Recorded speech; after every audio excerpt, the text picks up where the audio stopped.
بسم اللہ الرحمن الرحیم۔ زندہ ہو تو جواب دو۔ احد کی لڑائی کے بعد ایک صحابی حضرت ابوبکر صدیق رضی اللہ عنہ سے ملنے کے لیے گئے۔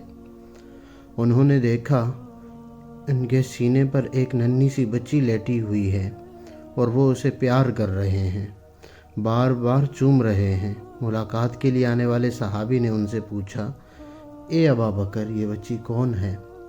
انہوں نے جواب میں ارشاد فرمایا، یہ اس شخص کی بیٹی ہے جسے اللہ نے بہت بلند مرتبہ عطا فرمایا۔ اس نے اپنی جان اللہ پر قربان کر دی اور قیامت کے دن وہ نبی صلی اللہ علیہ وسلم کے آگے آگے چلیں گے۔ انہوں نے پوچھا، آپ کن صاحب کی بات کر رہے ہیں؟ ابوبکر صدیق رضی اللہ عنہ بولے، سعد بن ربیع انصاری رضی اللہ عنہ کی۔ سعد بن ربیع رضی اللہ عنہ کا تعلق قبیلہ خزرج کی شاخ بنو حارثہ سے تھا۔ اس وقت انصار میں صرف چند افراد پڑھے لکھے تھے۔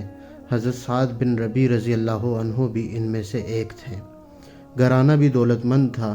نبوت کے 11ویں سال جب قبیلہ خزرج کے 6 نیک آدمی رسول اللہ صلی اللہ علیہ وسلم پر ایمان لے آئے اور جب یہ لوگ مدینہ منورہ پہنچے تو انہوں نے اسلام کی تبلیغ شروع کر دی۔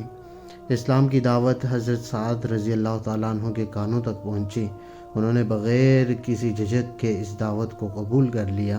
اس طرح آپ انصار کے سب سے پہلے ایمان لانے والوں میں شامل ہو گئے۔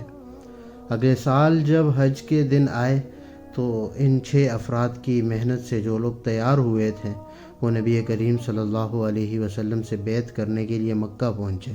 ان کی تعداد 80 کے لگ بھگ تھی۔ ان میں سے حضرت سعد بن ربیع رضی اللہ تعالیٰ عنہ بھی تھے۔ اس بیعت کو بیعت عقبہ کبیرہ کہا جاتا ہے۔ اس میں شامل صحابہ نے آپ صلی اللہ علیہ وسلم کے ساتھ جینے مرنے کا عہد کیا۔ ان حضرات کے درجات بہت بلند قرار پائے۔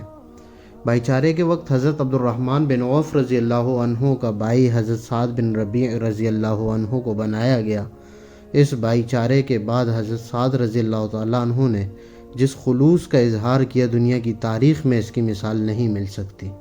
انہوں نے حضرت عبد الرحمن سے کہا، بھائی میرا نصف مال حاضر ہے، گھر کا نصف سامان حاضر ہے، ہر چیز کا نصف تم لے لو، اور میری 2 بیویاں ہیں، پسند کرو تو ان میں سے ایک کو طلاق دے دیتا ہوں، تم اس سے نکاح کر لینا۔ حضرت عبد الرحمن بن عوف رضی اللہ عنہ نے ان کے اس انتہا درجہ کے خلوص پر شکریہ ادا کیا اور کہا، آپ مجھے صرف بازار کا رستہ بتا دیں جہاں تجارت ہوتی ہے۔ چنانچہ حضرت عبد الرحمن بن عوف رضی اللہ عنہ نے تجارت شروع کر دی اور بہت جلد اتنے بڑے تاجر بن گئے کہ ان کے مقابلے کا مدینہ منورہ میں کوئی تاجر نہ رہا۔ 2 ہجری میں حضرت سعد رضی اللہ عنہ غزوہ بدر میں شریک ہوئے۔ بدر کے بعد آپ غزوہ احد میں شریک ہوئے، بہت جام بازی سے لڑے، یہاں تک کہ زخموں سے چور چور ہو کر گر پڑے۔ ایک روایت میں ہے ان کے جسم پر 12 بڑے زخم آئے۔ حضرت سعد رضی اللہ عنہ کو نبی رحمت صلی اللہ علیہ وسلم سے بہت محبت تھی۔ خود نبی پاک صلی اللہ علیہ وسلم کو بھی آپ سے بے حد محبت تھی۔ جنگ کے بعد جب آپ صلی اللہ علیہ وسلم کو حضرت سعد رضی اللہ عنہ نظر نہ آئے تو صحابہ سے مخاطب ہو کر فرمایا، کوئی ہے جو سعد کی خبر لائے؟ حضرت ابی بن کعب رضی اللہ عنہ نے عرض کیا، اے اللہ کے رسول، میں جاتا ہوں۔ یہ کہہ کر وہ میدان جنگ میں گئے اور لاشوں کے درمیان پھر کر حضرت سعد بن ربیع رضی اللہ عنہ کو تلاش کرنے لگے، بار بار ان کا نام لے کر پکارنے لگے۔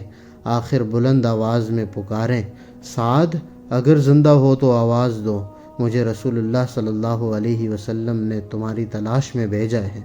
اس وقت حضرت سعد بن ربیع رضی اللہ عنہ کا آخری وقت تھا۔ اللہ کے رسول صلی اللہ علیہ وسلم کا اسم گرامی سن کر انہوں نے اپنے جسم میں ایک توانائی سی محسوس کی۔ اپنے جسم اور روح کی تمام تر طاقت جمع کر کے بولے، رسول اکرم صلی اللہ علیہ وسلم کی خدمت میں میرا سلام عرض کرنا اور میرے انصاری بھائیوں سے کہنا، اگر آج خدا نخواستہ اللہ کے رسول شہید ہو گئے اور تم میں سے کوئی ایک بھی زندہ بچا تو اللہ کو ہرگز نہ منہ دکھا سکو گے اور اس کے سامنے تمہارا کوئی عذر قبول نہیں ہوگا۔ ہم نے بیت عقبہ میں آپ پر فدا ہونے کا حلف اٹھایا تھا، یہ کہا اور روح پرواز کر گئی۔ حضرت ابی بن کعب رضی اللہ عنہ نے رسول اللہ صلی اللہ علیہ وسلم کی خدمت میں حاضر ہو کر حضرت سعد رضی اللہ عنہ کے آخری الفاظ دہرائے تو آپ صلی اللہ علیہ وسلم نے ارشاد فرمایا، اللہ سعد کو اپنے دامن رحمت میں جگہ دے، زندگی اور موت دونوں میں اللہ اور اللہ کے رسول کے خیرخواہ رہے۔ نبی اکرم صلی اللہ علیہ وسلم ان سے خاص موقعوں پر مشورہ لیا کرتے تھے۔ اسی طرح حضرت ابوبکر صدیق رضی اللہ عنہ بھی ان سے بہت محبت کرتے تھے۔ آپ جب خلیفہ بنے تو ایک مرتبہ حضرت سعد رضی اللہ عنہ کی صاحبزادی آپ کی خدمت میں حاضر ہوئیں۔ حضرت ابوبکر صدیق رضی اللہ عنہ نے ان کے لیے اپنی چادر بچھا دی۔ اس وقت حضرت عمر رضی اللہ تعالیٰ عنہ بھی وہاں موجود تھے۔ انہوں نے پوچھا، اے خلیفہ رسول، یہ خاتون کون ہے؟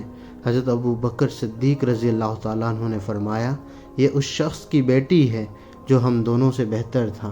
حضرت عمر رضی اللہ عنہ نے پوچھا، وہ کیسے؟ جواب میں آپ نے فرمایا، اس طرح کہ اس کے باپ سعد بن ربیع نے رسول اللہ صلی اللہ علیہ وسلم کے ساتھ جنت الفردوس کی راہ لی اور ہم ابھی اسی دنیا میں موجود ہیں۔ اللہ کی ان پر ہزارہ رحمتیں نازل ہوں۔